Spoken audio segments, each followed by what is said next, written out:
Since the start of the F1 season, everyone has been asking the same question. Could Max Verstappen move to Mercedes?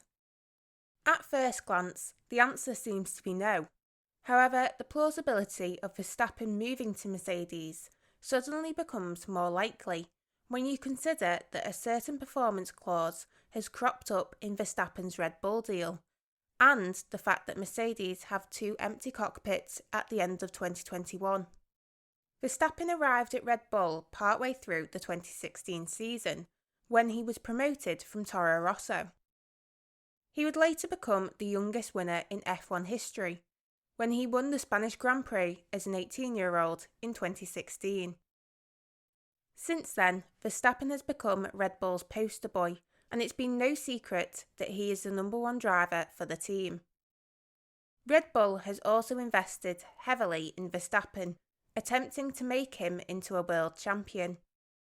It appears that Verstappen is pretty happy with Red Bull, and at the start of 2020, the Dutchman signed a long-term agreement with the team, committing himself for the following 4 seasons.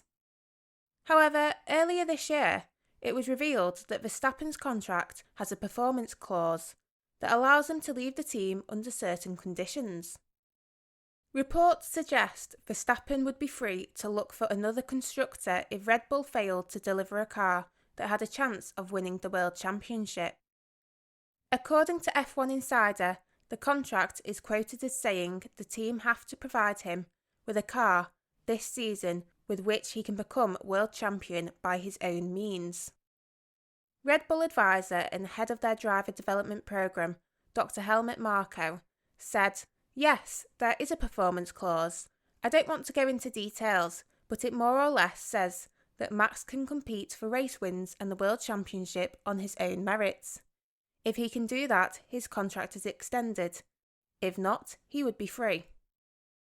F1 Insider claims the RB16B must be capable of getting within around 0.3 seconds per lap of the fastest car.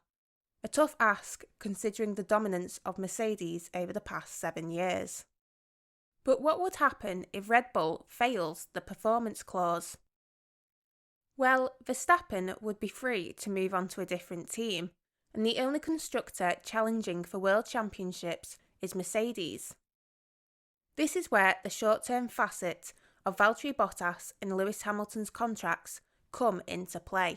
Last year, Mercedes' statement announcing Bottas' new deal said he would drive for the team at least until the end of 2021.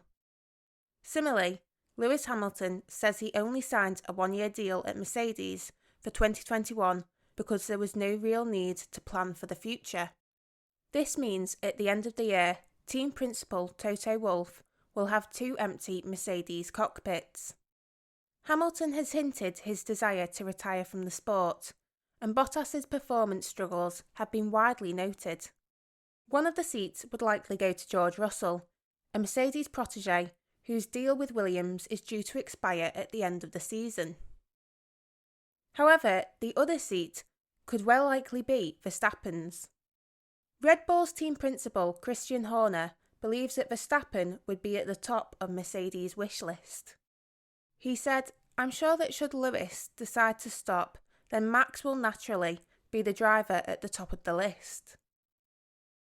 Meanwhile, McLaren Racing CEO Zak Brown said it was the obvious conclusion that Verstappen and Russell would line up for the Silver Arrows next year. That being said, Horner has rubbish claims Verstappen will be moving on so soon. He said, "The relationship with Max is very strong. He believes in the project, he believes in what we're doing.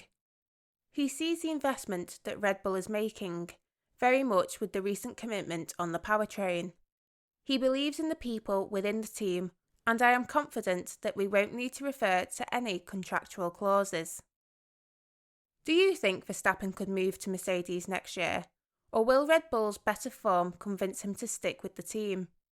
Let me know what you think in the comments below. Also, if you enjoyed this video, please make sure to like and subscribe. It helps me out with the algorithm.